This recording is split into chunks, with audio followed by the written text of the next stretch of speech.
So here we go again, scratching. Adam, federal headship. This is for the Calvinists, for total depravity people, for the Reformed that follow 4 or 5 points of tulip and more. The question, the head scratcher is, why does God lay out all these consequences in Genesis 3, all of these results from actions taken by Adam and Eve and the serpent, and he leave out important things like total depravity? It doesn't even hint towards something like, your soul is corrupt forever, and now the very soul that's immaterial that I give you, is reprobate and can only think in wicked ways. It doesn't really say that. It says work is going to be hard for you.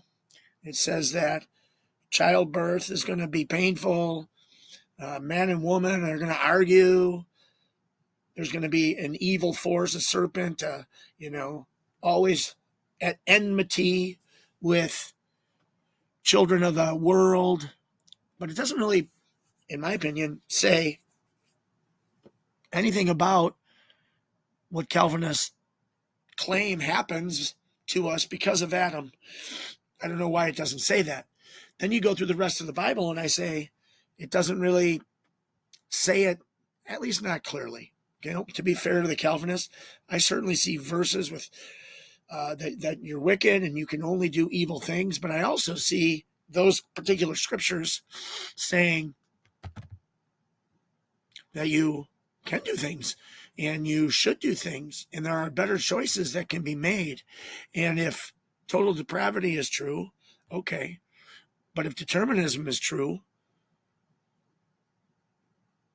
it seems to me that God's kind of stuck. You're saying I can't make these choices, and you've decreed that I can't make these choices, and then you've got my life planned, so I couldn't really make a choice that the Bible tells me to or commands me to. And you never warn me about it. You never give me a list of things I can or can't do. It's just confusing. So maybe some Calvinist brother, Reformed brother could somehow tell me, explain to me. Now, the reason I'm scrolling up the screen is so you can read some of the stuff, some of my questions, some of my thoughts on your own if you want to. Hopefully the lettering's big enough. Again, I'm an amateur at this. Don't really know what I'm doing for recording and stuff. A couple thoughts I see, though, trying to keep this to 4 minutes. Genesis 3:16, Genesis 3:17. The serpent, he's got a consequence, and we don't really know, I don't think, what that looks like. You see through Genesis 2:17 through the end of chapter 3 that death is going to happen. To the dust you'll return. We see banishment from the garden. Whoa, wait, the garden separated from the tree that gives life.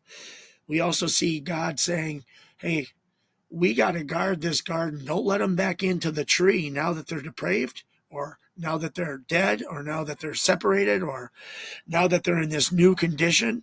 Again, that's a little bit of my thinking mixed with some words that a Calvinist may or may not say. But we also see a consequence. We got a guardian cherub not allowing them back in. And it's explained to us, consequences, but nothing about depravity. Now, we could read on. This is one verse that I've put in memory, Deuteronomy 32, 3 and 4. These are scriptures that explain God's character. In the character that I read, and I'm not sure if the Calvinist Reformed do. He's perfect. He's righteous, but he's also patient, long-suffering. That's Romans 2. And right here, James 3, we can see that we are made in his likeness. Here's some places you can see that we are made in God's likeness, yet he made it so we can't relate to him, or we can't understand. We can't use his image that he gave all of us. Where is the image that he gave us of himself found Is it in our skin and flesh that's going to die and become earth again? Or is it in our soul? Wait a minute.